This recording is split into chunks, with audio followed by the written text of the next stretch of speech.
The 2024 NFL Draft has some teams with little capital and some teams with a lot of capital. So I'm going to be going over my power rankings for the top 5 and bottom 4 teams. Um, I'm going off of not just how early your pick is, but also how many picks you have, how early they are. So let's jump into it. At number 5, I have the Chargers. Their top 3 picks are pick 5, 37, and 69, and they have quite a few depth picks. I think just having that top 5 pick and that top pick in the second round is really helping them, and just that they have most of their picks is good for them. I saw a couple.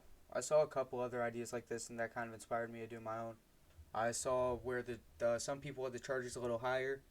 I don't quite think so. I think that 5 is probably the best spot for them, just because where their capital is, and it's not like they have 2 second round picks or anything, but they do have solid capital, and Chargers fans should be excited about what their team can do in this draft.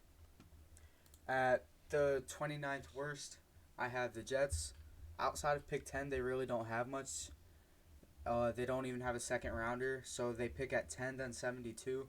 They could acquire some capital draft day if they trade back, but I'm just not sure who's really going to want to trade up with them and what it would really be worth. Obviously, the 10 pick is valuable, but I just don't really see anyone needing to trade up and jump all the way up to 10 from earlier in the draft or anything.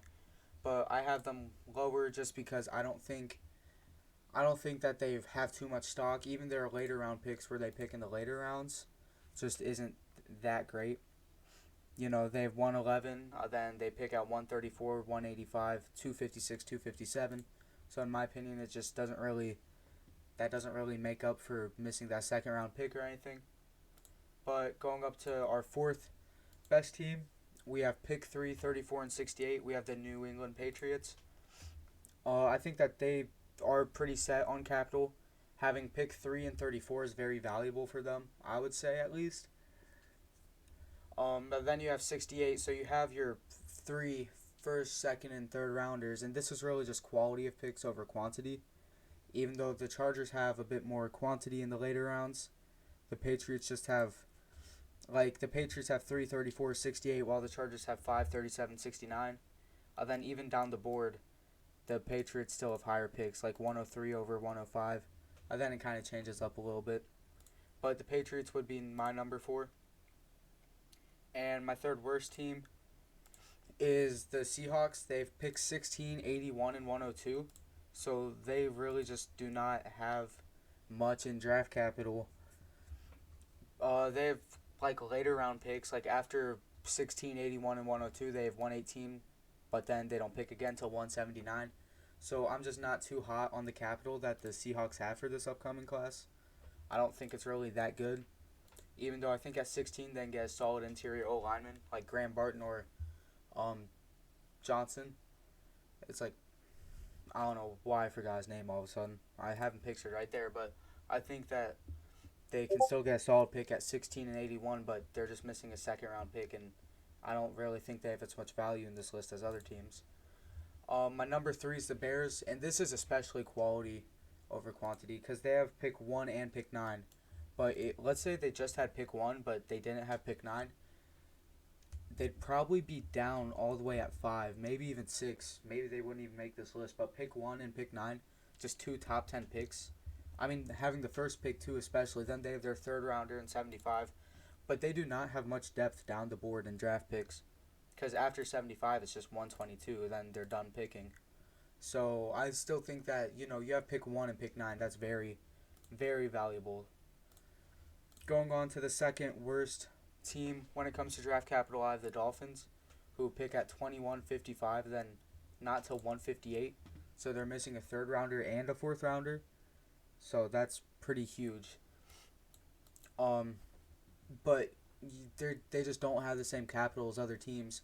Their capital is definitely not the worst though, and I think there is a pretty big gap between the second worst and the worst team in draft capital. So I will say that, but picking at 21, they can still get a solid lineman like Graham Barton right there, and they really do need interior O line. And at pick 55, they can probably pick up Jatavion Sanders, Ben Sino, or Cade Stover. I don't know why I said Will. or maybe they have their eyes on someone else, but tight end is something that people think they need, even though they did pick up Johnny Smith. And at my number 2, I have the Commanders. They have a lot of draft capital. They have to pick 2, 36, and 40 as their top 3. But then they have a 67th, a 78th, so that's 2 third rounders as well, on top of 2 second rounders and the second overall pick in the draft. And it's not like they don't have any depth picks either, like later round picks. They have 100, 139, and 152 and 222. So I think the Commanders are very set for draft capital this year. And I think that fans should be excited about what they can do earlier than they do have those 2 second round picks, and that's going to be very good for them, I think at least. And going on to who I think has the worst draft capital, it's going to be the Cleveland Browns. They pick at 54, 85, and 156. Those are their top 3 picks. Then they only have 2 other picks at 206 and 243. So, I mean, they really just do not have much in terms of draft capital. So, really, I just don't know what they're supposed to do to get much better, even though they have a pretty loaded roster, and there's not many spots that they can get much better. And whoever does get picked at 54, it's like they don't really need the draft capital to still compete and be a good team. But with that being said, this is like draft power rankings, and they don't have any capital. So even though they're going to be a good team, it's not like they have capital to build even better, but they don't really need much spots, much roster holes to fill. And who I think has the best capital is going to be the Cardinals. You pick at 4, then 27, so 2 first round picks and 1 being early. Then you pick at 35, so an early second round pick that's borderline first round. Then 66 and 71, that's 2 third rounders right there. Unless 66 is still in the first round. I might be off. Then you have 90, and that's another third rounder. So you got 3 third rounders. Well, you got 2 first rounders, 2 second rounders, 2 third rounders. Then you have 104, 138, 162, 186, 226.